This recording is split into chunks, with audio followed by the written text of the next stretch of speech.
Salut les amis, et bienvenue dans cette nouvelle vidéo.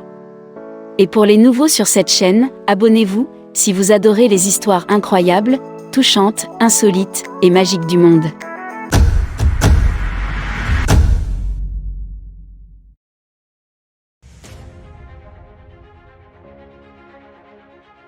Rencontrez le Didier américain qui a délibérément couché avec et infecté 693 femmes noires avec le VIH.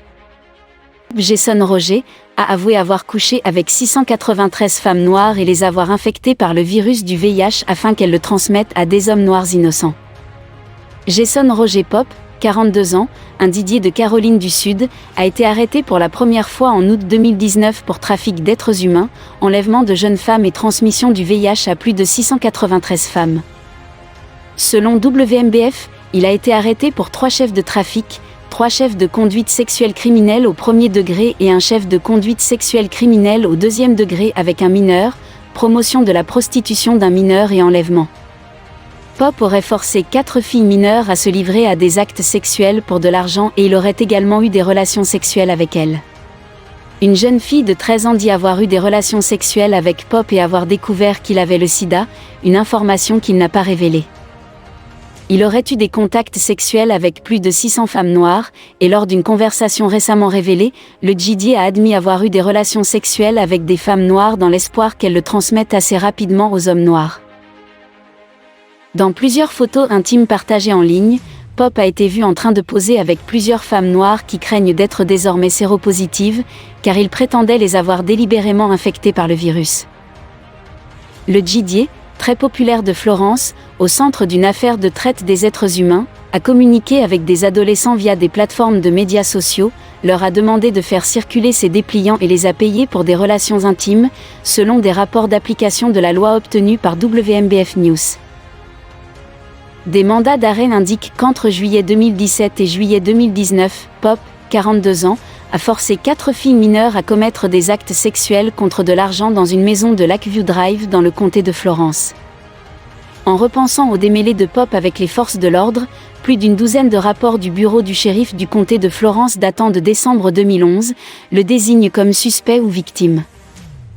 En ce qui concerne les allégations l'entourant, le premier incident de ce type a été signalé le 4 décembre 2011. Dans ce rapport du FCSO, une adolescente de 13 ans a déclaré avoir eu des relations sexuelles avec Pop, puis a découvert plus tard qu'il avait le sida. Selon la mineure, elle a été présentée à Pop par son ami. Il lui aurait donné de la marijuana et de l'argent pour qu'elle ait des relations intimes avec lui, selon le rapport. 6 années plus tard, le 13 décembre 2017, des députés ont été appelés après qu'une mineure ait menacé de se suicider. La mineure a allégué que Pop la payait pour des relations sexuelles et la faisait chanter pour qu'elle accomplisse des actes sexuels alors qu'elle ne le voulait pas depuis le 27 septembre de la même année, selon un rapport du FCSO. Elle a dit aux députés que la plupart des relations sexuelles étaient consensuelles, mais elle pensait que Pop, qui avait 40 ans à l'époque, l'avait lavé le cerveau et avait profité d'elle, indique le rapport. La mineure a également allégué que le suspect avait eu des relations sexuelles avec de nombreuses filles âgées de 15 à 16 ans. Il leur demandait d'abord si elles voulaient travailler en distribuant des dépliants, le promouvant comme Didier pour les fêtes, puis en les soudoyant avec de l'argent, selon les forces de l'ordre. Les députés ont été appelés plusieurs mois plus tard, le 23 mai 2018, après qu'une femme a allégué que sa fille de 15 ans avait communiqué avec Pop, via Snapchat et Facebook, selon un rapport. Elle a dit qu'il semblait attirer des jeunes filles pour qu'elles le contactent pour gagner des prix via Facebook. 4 jours plus tard, les députés ont été contactés par un parent de Pop, qui leur a dit qu'il payait de jeunes femmes pour des relations intimes, puis en publiait sur les sites de médias sociaux, notamment Facebook et Snapchat, selon un rapport d'incident. Le parent a allégué que Pop faisait cela depuis longtemps et que des captures d'écran d'images pornographiques qu'il avait publiées avaient été enregistrées. Un enquêteur a déclaré avoir vu quelques exemples et que les images semblaient être de nature sexuellement explicite. Le 13 septembre 2018, des députés ont signalé qu'ils recherchaient 2 mineurs disparus qui étaient censés être avec un Pop. Lorsqu'ils ont repéré sa voiture chez lui sur Lakeview Drive à Florence, ils ont frappé et le suspect, accompagné d'un jeune de 16 ans, est venu à la porte, selon un rapport. Les enquêteurs ont effectué une recherche après avoir senti de la marijuana. Pop aurait déclaré que le jeune de 14 ans disparu était également à l'intérieur. Pendant leur séjour à la maison, les autorités ont déclaré avoir trouvé de la marijuana et plus de 1 500 $ en espèces. Le suspect n'a pas pu fournir aux forces de l'ordre une source de revenus valable, affirmant simplement qu'il était un promoteur, indique le rapport. Selon un rapport déposé le 17 avril 2019, des députés ont été convoqués au restaurant Florence Zaxby pour une plainte pour harcèlement. Le responsable a déclaré que Pop était venu la veille chercher un employé, qui se disputait avec un collègue. Au cours de la dispute, Pop serait sorti de sa voiture et aurait crié qu'il allait revenir et tirer sur le restaurant, et prendre soin de tout le monde, selon le rapport. Le directeur du Zaxby a également déclaré aux autorités que Pop avait appelé le restaurant à plusieurs reprises pour harceler les employés. Le restaurant a une identification de l'appelant, et son nom était joint aux appels, selon les forces de l'ordre. D'autres rapports du FCSO citent Pop comme victime de 3 vols sur sa propriété. Un rapport daté du 25 juillet 2013 indique qu'un voisin a appelé pour dire que quelqu'un avait volé une tondeuse à gazon au domicile de Pop. Le 26 juillet 2016, Pop a appelé pour signaler qu'une femme et sa fille de 14 ans étaient venues frapper à sa porte. Lorsqu'il n'a pas répondu, l'adolescent est monté dans sa voiture et a pris 500 $ en espèces, selon les autorités. Pop a déclaré au député qu'il avait parlé avec la femme au téléphone, qui a dit « Oui, nous avons volé votre argent pour attirer votre attention parce que vous ne répondiez pas à la porte. » Enfin, le 26 janvier 2017, Pop a appelé pour signaler un cambriolage à son domicile de Lakeview Drive. Selon un rapport d'incident, il a vu que sa porte latérale avait été enfoncée à son retour chez lui. Pop a déclaré au député que les seules choses qu'il avait trouvées manquantes étaient une télévision à écran plat de 42 pouces et son anneau de bowling en or 300. Jason Pop est très célèbre, il avait été vu avec les plus grandes stars de la musique américaine telles que Cardi B, Nicki Minaj, Megan Thee Stallion, et plein d'autres stars mondiales. Une galerie de photos Facebook intitulée GD Kid, partie 1, montre plus de 100 photos de l'accusé avec plusieurs femmes noires différentes, dont beaucoup dans des positions compromettantes. Jason Pop attrape plusieurs fesses de femmes, et une photo le montre en train d'attraper une femme par l'entrejambe, avec encore une autre femme allongée sur lui, seins nus. Le plus choquant était un membre de la famille du Didier, qui a appelé la police pour signaler que Pop avait des relations sexuelles avec des mineurs. Elle a ensuite posté qu'elle l'avait dénoncé sur les réseaux sociaux. Elle a dit aux députés que cela se produisait depuis longtemps mais que cela avait récemment empiré. Un témoin voisin qui ne voulait pas être identifié a déclaré à la police qu'il soupçonnait que quelque chose n'allait pas depuis longtemps. En voyant qui il avait à côté, ces jeunes filles qu'ils avaient l'air d'être très jeunes, mineures peut-être, et elles sont restées là-bas un peu, puis elles disparaissaient. Selon ABC 15, ils ont demandé à la police tous les incidents impliquant Pop, au sujet desquels la police a rédigé des rapports, quelle que soit la manière dont il était impliqué. Jason Pop lui-même aurait déclaré avoir délibérément ciblé spécifiquement les femmes et les filles noires.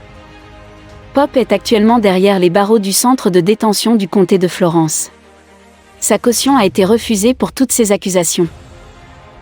Les procureurs ont déclaré un mercredi au juge que Pop tentait de harceler, d'intimider, de menacer et d'intimider les victimes, même derrière les barreaux. De la prison, où il se trouve en ce moment, il fait passer le mot et essaie toujours d'intimider les victimes.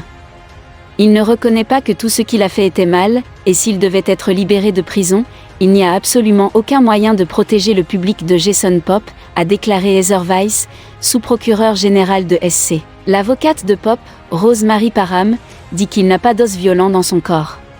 Jason Pop, à gauche, apparaît avec son avocate lors d'une brève comparution devant le tribunal dans le comté de Florence.